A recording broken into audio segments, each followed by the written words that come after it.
Alrighty, so now we're going to actually look at a real chart. How do we identify where there is resting liquidity in the markets? Where are those resting orders? That untapped money that may be sitting there. Well, remember the bare minimum definition of where I will start to or anticipate that there is liquidity sitting below the market is when you actually have a low, right? A fractal high or low. So I won't be drawing on this time frame liquidity below the low of the candle. It needs to be this actual low here, okay? So again, I wouldn't draw the liquidity below that bearish candle because price is already tapped into it. It's not a structural low. This is where the low is. Likewise, that's where the high is. There's liquidity behind there. There was liquidity behind there. Just zoom out, right? That's the structural high. We move down, liquidity gets left behind there. There's untapped orders behind that structural high, and then price moves into those liquidity pools, okay? So this is, or what I'm gonna do in this lesson is not really anything that systematic or that you're gonna be directly sort of implementing into your trading or trade plan. This is just kind of gonna be a very loose way of just scrolling through the charts, showing you where liquidity is and kind of just getting your eye for it. And like I said, as we go through the next lessons, that's when you'll learn okay, how do we actually now implement this and make it as a tangible piece of the systematic framework that I use and put it into your trade plan, right? So without kind of even drawing on structure and supply and demand zones, you can just zoom out and you can see what's going on here, right? Like we have, all of these relatively equal highs building along here. So we almost get that support level, right? People selling every time we come up here. Again, support and resistance traders going to be getting short. Tons of liquidity is building up here. And eventually we get that aggressive breakout to the upside as all of that buy side liquidity is tapped into. And then we get that aggressive retrace to the downside. And if you zoom in and kind of take that move apart a little bit within here, what do we have? We have that ascending trend line, right? That trend line liquidity building below those lows. So we know there's a ton of resting sell side liquidity below there, a bit of a mouthful, and then price comes down and taps into those orders. Then we've got relatively equal lows here, right? Another support level. What do we know? There's resting orders below there. So then when price comes all the way below there, again we get another bounce here, just generating even more liquidity. We get that triple bottom, people getting long, have their stop losses below those lows, and then price taps into that orders, it rebalances price, and then we get the pullback, right? So that's why we say every time we have a break of structure, what do we typically expect? We expect the pullback as that resting liquidity is then tapped into, right?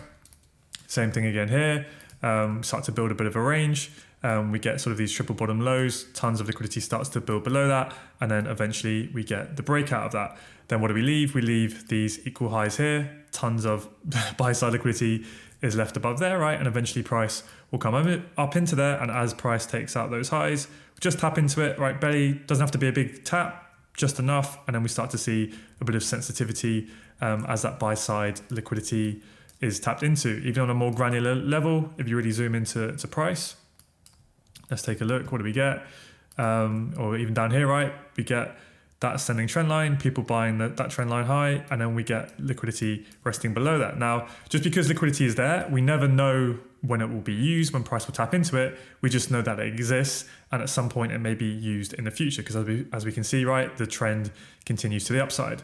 We have a fractal low here, so yes, that to me would be liquidity sitting below that low. As we can see, as soon as price just trades just below that, we get a sweep, and then we move to the upside. Resting liquidity above that high, what do we get? We get a sweep, and then we pull to the downside. Then we get a sweep of the resting liquidity below the most recent low, right? And then that fuels the move to the upside, right? So we'll talk about this a lot more in near future lessons, where we talk about sweeps of liquidity and how that can generate the continued moves. But essentially, when you see highs and lows like this, especially when they're kind of near each other, you can see you have that boxed off range. So people selling the breakout of their range, they get short. What happens? They get smashed as price trades back into the market. Likewise, people buying the break of this high here, if they got just tapped in trying to buy that, price trades in. So you get a lot of manipulation when that can happen.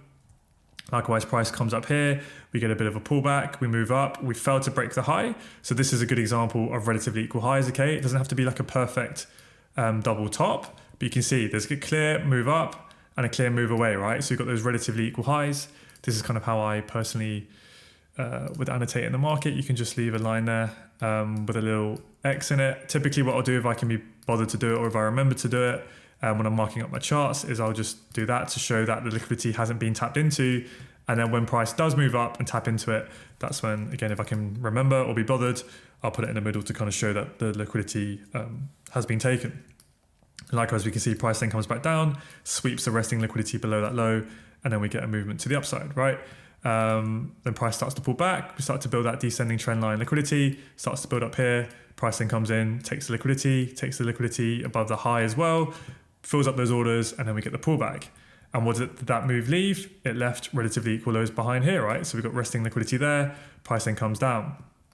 Price then comes and sweeps the liquidity below this low, right? I think you guys get the drill. There's liquidity everywhere constantly as price is searching for those pools of liquidity, searching for those untapped orders to fill up, rebalance price, and then fuel the move, fuel the next move that's going to occur from there. So again, relatively equal lows down here, relatively equal highs to the upside. Price comes in, taps those orders, and then it fuels the move to the downside. Grab the orders below here, right? And then it fuels the move to the upside. But this is, as you notice, that's when we get the shift in structure. This becomes our strong high. We come into supply, right? We grab the orders and then we target the liquidity below that weak low. Okay, so we can start to bring in our other concepts, and you can understand now how they all start to move together as we come in. We then get a break of structure. It taps into that liquidity below the low, fills up that sell side liquidity, right? And then buyers start to step into the market to push price back up. That's when we start to get sweeps of these internal highs, right, to then fuel the next move to the downside. Again, targeting the liquidity below that weak low to rebalance price. Price then starts to pull back again.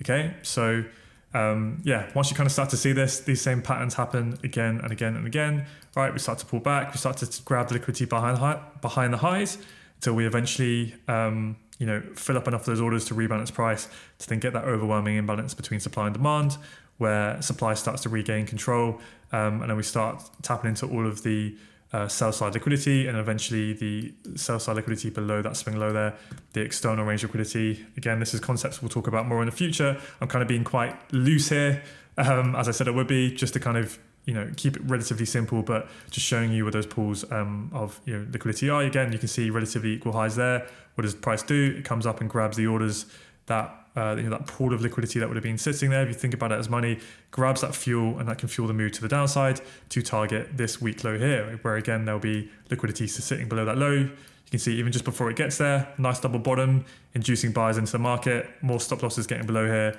taps into that liquidity, and then we get the movement again to the upside.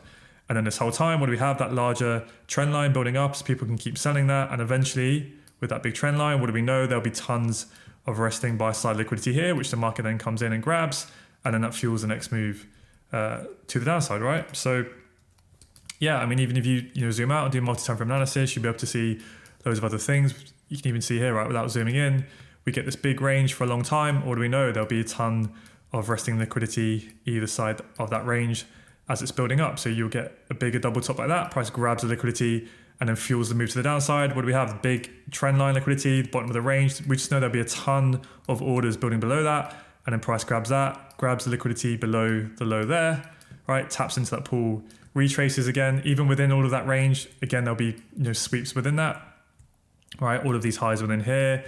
You even get the exact high of the range. As soon as that pool's swept into, what do we get? Aggressive retrace back inside the range. Liquidity sweep here, right? Taps into those orders, retraces back inside the range. Get a massive double top there, right? Loads of people who are short, where the stop loss is most likely going to be from these highs, or breakout traders wanting to buy that level because they think it's such a strong level with such a big movement away. They try and get long, and then both people who got short get stopped out, people who get long, they get tagged in and then stopped out. All that manipulation to then fuel the move there to the downside. Okay, so I'm not going to do any more than that because I think you guys probably get the idea of what I'm getting at here.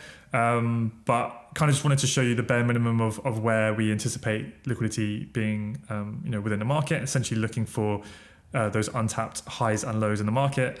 And now over the course of the lessons, we're going to learn how we actually kind of put together a more systematic and mechanical framework for what we look for to add to our trade plan, namely sweep zones and inducement. So yeah, let's dive into those in the next lessons.